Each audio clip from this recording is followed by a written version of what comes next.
Bonjour et bienvenue pour cette deuxième partie de notre découverte de Meteor.js. Dans ce tutoriel, on va réaliser un CRUD, Create, Read, Update, Delete. On va voir comment ajouter des données dans une base de données, les afficher sur une page, et les mettre à jour, et les supprimer. Voilà, donc on découvrira aussi Atmosphere.js qui va permettre d'ajouter, de rechercher en fait des packages à ajouter à Meteor. Donc on verra comment ajouter un package Bootstrap, histoire d'avoir un style minimum quand même à notre application. Donc je vous invite à vous rendre sur Atmosphere.js, à ouvrir votre terminal, à vous placer dans le dossier. Moi j'avais un dossier de travail, donc on avait travaillé sur dans un dossier découverte qui se trouvait dans un dossier tutorials. Je vous invite à vous placer dans le dossier tutorials et on va créer une nouvelle application Meteor, Meteor Create. On va appeler CRUD tout simplement. Voilà, donc on crée l'application, on charge les dossiers Meteor, etc. Voilà. Donc on va se mettre dans le dossier de travail, c'est les CRUD et Meteor pour démarrer notre application. Voilà, donc il met à jour les catalogues, il va démarrer la base MongoDB. Voilà. Et ensuite démarrer le serveur. Voilà, donc l'application a démarré sur le port 3000, on va actualiser, et j'ai donc ce qu'on a par défaut quand on crée une application Meteor en ligne de commande. Donc dans le dossier tutoriel dans lequel on était situé, on a créé un dossier CRUD, on s'est placé dedans, on a démarré l'application. On va donc ouvrir tous ces fichiers, le CRUD, .js, on va aussi également ouvrir le HTML et le CSS. Donc ensuite, ce qu'on va faire, on va aller ajouter notre package. Donc, pour ajouter notre package, c'est en ligne de commande, donc dans le terminal CTRL-C pour quitter, pour couper le serveur. On va se rendre sur atmosphere.js.com et là ici, on va commencer à chercher Bootstrap 3. Allo, voilà, et nous on va prendre le premier ici. Donc on clique dessus, on va nous donner la commande pour l'installer. Donc la commande pour l'installer c'est ça, Meteor bootstrap 2. Pour Bootstrap 3. Ensuite donc on va coller cette commande, on va ajouter le package. Voilà, donc ça download. Une fois qu'il sera installé, on va redémarrer le serveur avec la commande Meteor.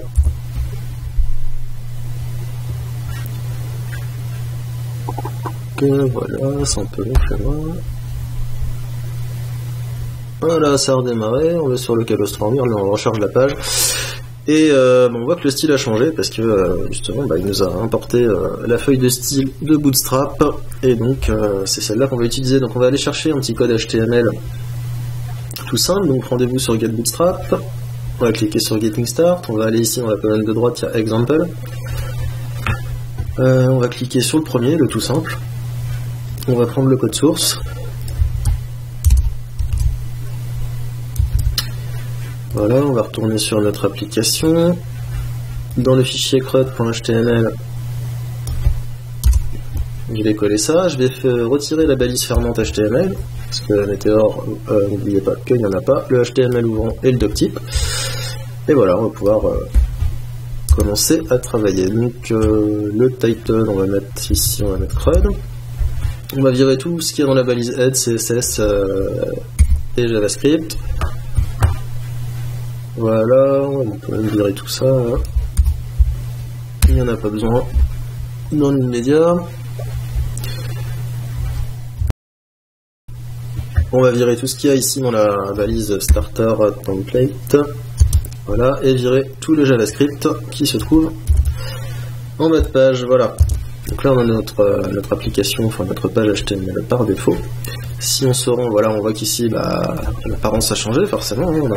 On a inclus la feuille de style de Bootstrap et on a mis le code qui correspondait avec les classes qui correspondent. Donc on a déjà une page avec un style minimal mais un peu plus de gueule. Alors ensuite on va se rendre dans le fichier crud.js et on va virer tout le code qui se trouve dans Meteor isClient. Voilà, et donc on va coder tout notre code client là-dedans. Ensuite, ce qu'on va faire, c'est qu'on va, on va faire un système de tasks, donc de tâches, un petit peu comme une to-do list, voilà, tout simplement. On pourra ajouter des tâches, les modifier, les supprimer, et puis bien sûr les afficher à l'écran. Voilà. Donc on va déclarer une nouvelle collection MongoDB, tasks au pluriel, toujours au pluriel, new égale new mongo.collection, et ça vous devez le mettre vraiment en haut, avant tout code.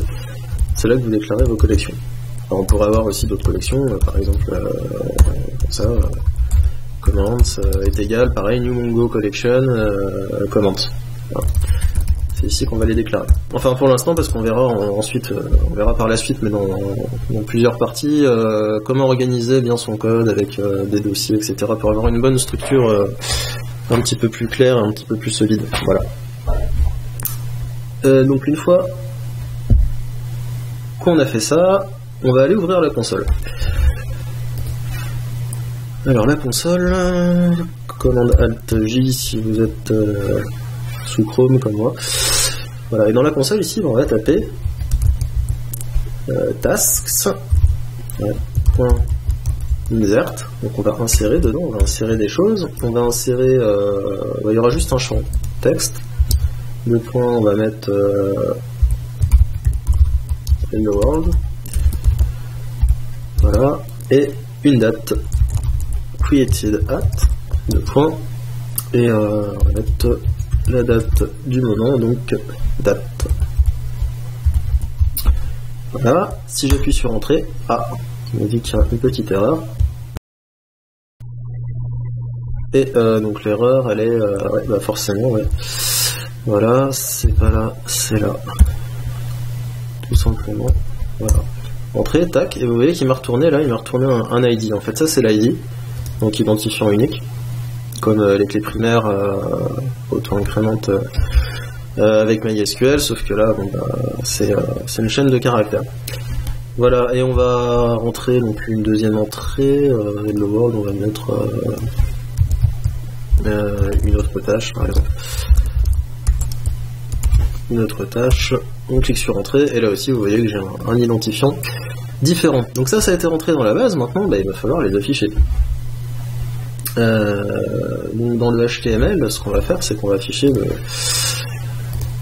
le listing des tasks, ou plutôt on va se rendre dans le JS d'abord, pour voir un petit peu comment ça fonctionne. Et donc on va se servir d'un helper. Alors le helper, on va utiliser donc sur le template content. Alors le template content, on va le rendre ici dans starter template. Hop, hop, content. Voilà. Comme tout à l'heure, le template, enfin dans la première partie, le template hello, le template bonjour, voilà, c'est exactement la même chose. Alors, template.content, dans le template.content, tu utilises .helpers.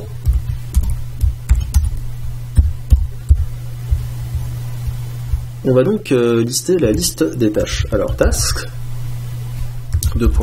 function, retourne tasks.find. En premier paramètre, il n'y a rien, ça c'est pour par exemple préciser un ID, etc. Alors si je mets task, comme ça ne marchera pas. Task.find, voilà, donc ça c'est pour préciser des paramètres, pour je sais pas, la catégorie par exemple de la tâche, ou bon là il n'y a rien, il n'y a pas de catégorie. Voilà, mais c'est pour, on verra ça par la suite. Vous verrez, on peut faire pas mal de choses. Donc sort, createDate, -1, ça c'est pour les ordonner donc par ordre décroissant. Par exemple order by ID desk en PHP. Voilà. Donc on enregistre, et ensuite si on veut l'afficher dans le HTML, et bien en dessous du body, bien sûr, on va faire une balise template, name égale content, Et le template, donc on le rend ici là, dans la div qui a la classe starter template. Donc on va mettre un h2,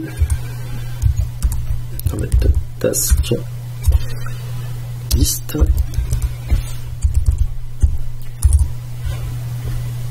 Et ensuite, ce qu'on va faire, c'est qu'on va boucler sur les tâches. Alors avec handlebar, c'est simple, pour faire un for each, on fait comme ça. For each, each tasks. Et pour faire le end for each, comme on ferait en PHP, on fait comme ça, une barre et each. Entre les deux, donc, on va mettre, alors on va mettre ça dans un UL, voilà, dans une liste. UL, et donc là, pour chaque tâche, on va faire donc une liste status, LI, et on va mettre une span classe égale texte, dans laquelle on va mettre le champ texte.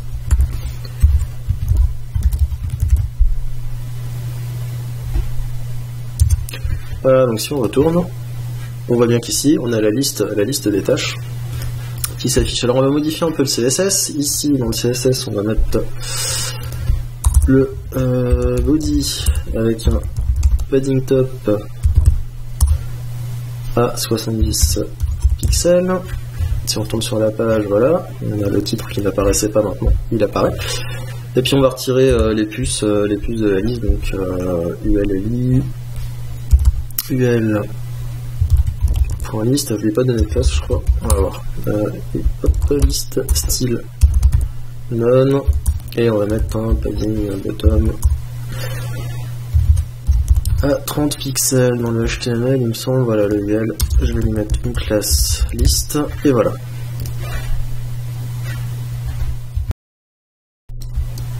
Donc maintenant, comme on a vu comment les afficher, on va voir comment créer, on va mettre un petit formulaire et puis on va voir comment en ajouter. Donc dans le template qui a le name content, au-dessus on va mettre un formulaire. Donc on va mettre form id égale myform. Dans ce formulaire, donc alors dit classe form-group, on va mettre les classes du bootstrap pour avoir un style. Label for égale texte, input de type égale texte, name égale texte, on se casse pas la tête, classe égale form-control, placeholder égale à l'entrée le texte.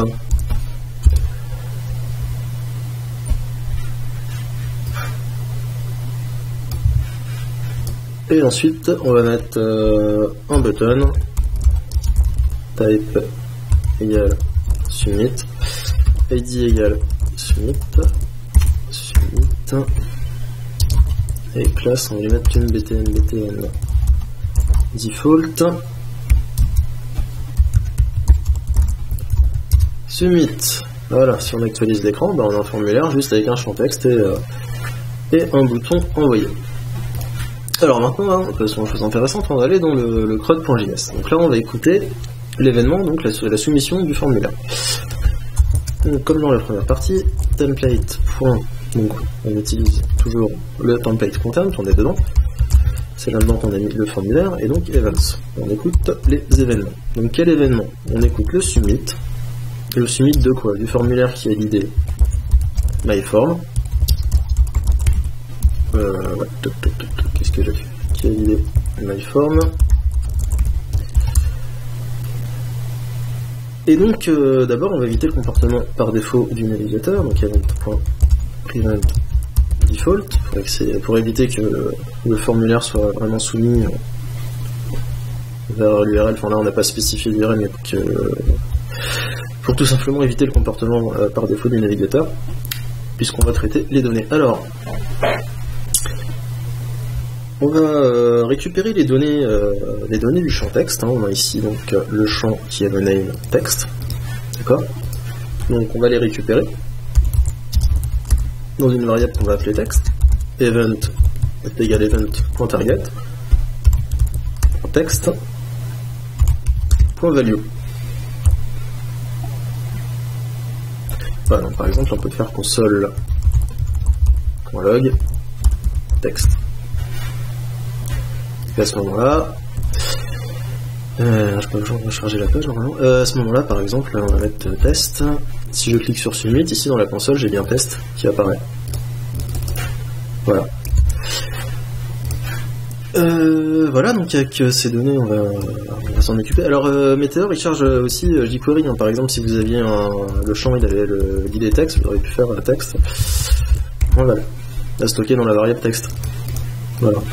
Peut-être qu'on utilisera jQuery dans les prochaines parties, ce sera peut-être plus simple, mais là j'avais envie de le faire en JavaScript pur, histoire de... Voilà, alors if text est différent de rien, si le champ n'est pas vide, hein, parce qu'on va pas rentrer des entrées vides, on va faire tasks.insert, et donc on va insérer nos champs, donc dans le champ texte, et dans la valeur du champ texte, on a la variable texte, quoi, tout simplement. Et donc, voyez date, et bien on va mettre new date. Voilà, donc ça sera inséré, et puis après, pour vider le formulaire, au-dessus, on va faire event.target.text.value égale à rien. On va voir si ça marche.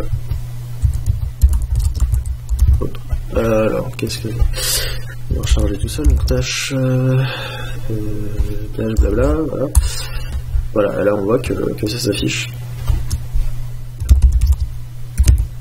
Encore une, tac, et voilà, directement, dès qu'on rentre, vous voyez que ça s'affiche. Les changements en base de données sont directement répercutés sur l'écran. Alors maintenant, pour chaque task, ce qu'on va faire, c'est qu'on va ajouter un bouton pour supprimer. Donc rendez-vous dans la liste des tâches. Ici, vous affichez donc le texte, le contenu de la tâche, et bien juste au-dessus, on va mettre un button. On va lui mettre une classe égale btn-danger pour qu'il soit en rouge, et une classe cool-right pour le mettre vers la droite. Voilà, donc on va mettre, on va pas se casser la tête, on va mettre un X pour supprimer. Si on va voir sur l'écran, voilà, en face de chaque task, j'ai ici un bouton pour supprimer la tâche associée. Donc dans le code.js, on va voir comment faire pour justement supprimer. Alors là, on avait une fonction submitForm, donc on va virgule après, et on va donc créer un autre événement à écouter. Donc qu'est-ce qu'on va écouter? Là, on va écouter le clic sur le button danger, donc .btn-danger function. Et donc c'est très simple, on va faire tasks.remove et entre parenthèses this._id.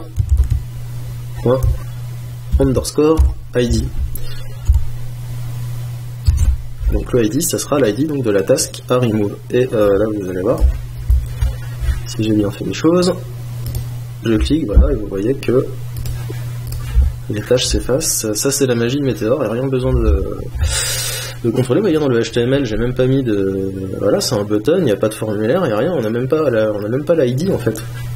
Bon, dans le code HTML. Dans le JS, il suffit juste de faire this.id et voilà. Et tout simplement, Meteor sait que c'est cette tâche-là qu'il faudra supprimer. Donc maintenant, on va voir comment le mettre à jour. Alors après le clic, on va le faire là, ce sera plus là. On va écouter donc le clic sur le texte, et on va rendre le texte quand on clique dessus, c'est-à-dire ici dans les tâches. Quand on cliquera dessus, on va rendre le champ éditable, et du coup on pourra modifier directement sur le document. Alors clic pour texte, hein, puisqu'ici la span a la classe texte. Voilà. Donc quand on cliquera sur l'élément qui est la classe texte, qu'est-ce qu'on fera? Event.target.content-editable égale true. Alors on va voir. Voilà, il a rechargé, et effectivement, bah, quand je clique dessus, c'est éditable. Donc par contre, si je ressors, c'est comme ça, mais si je réactualise la page, bah, forcément, les données n'ont pas été prises en compte. Donc pour ça, c'est simple. On va écouter quand l'événement, quand on sort de ce champ. Clic, non pas clic, donc blur, pardon, blur.text, function. N'oubliez pas la virgule, sinon ça fait une erreur. Après, de toute façon, on vous le dira à l'écran et dans la console. Et donc, var text est égal à event.target.text content, c'est-à-dire le contenu du texte du champ qu'on vient de quitter. Et là, on va mettre à jour donc tasks.update. Alors, en premier paramètre, this._id, pour savoir ce qu'on met à jour, entre parenthèses, $7, c'est pour mettre à jour, hein, on va setter, set, le champ texte, on remplace par la variable texte, le contenu de la variable texte, et voilà. Alors, donc là on va enregistrer, vous allez voir si ça va marcher, mais on va voir donc qu'on a un petit problème. Donc on va voir pour mettre à jour. Ça fonctionne, on quitte, voilà, mais là on l'a en 2 fois. Vous voyez? Et là si je requitte, hop, ça s'affiche comme ça, donc ça c'est pas terrible du tout. Et donc pour éviter ça, on va faire alors d'abord if text est différent de event.target.text content, en fait si le texte a été modifié, et seulement s'il a été modifié,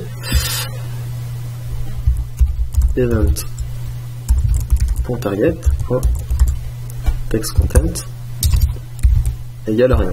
Donc on vide pour éviter que le champ s'affiche 2 fois lorsque Meteor ajoute la nouvelle entrée. Voilà, donc là j'actualise. Salut. Voilà, je quitte.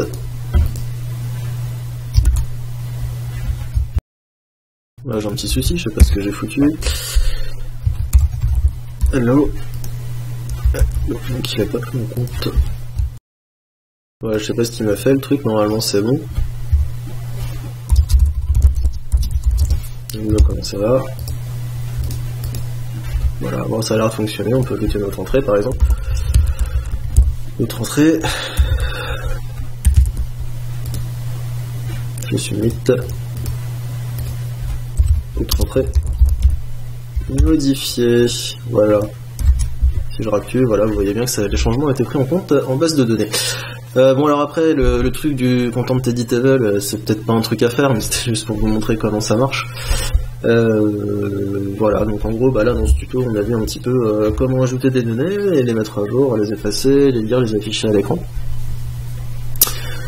Voilà, et dans la prochaine partie, en fait, on verra comment organiser le code un petit peu mieux que ça, c'est-à-dire comment mettre les fonctions dans le code serveur, hein, que ce soit exécuté par le serveur, et comment faire écouter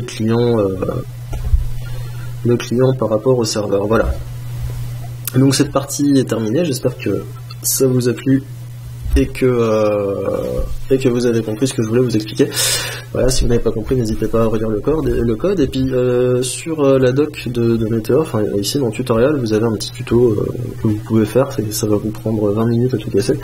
Voilà, vous pouvez jeter un petit coup d'œil sur les codes qui sont proposés. Et puis voilà, continuez de progresser tout simplement. Voilà, donc je vous dis à bientôt dans la prochaine partie. Salut!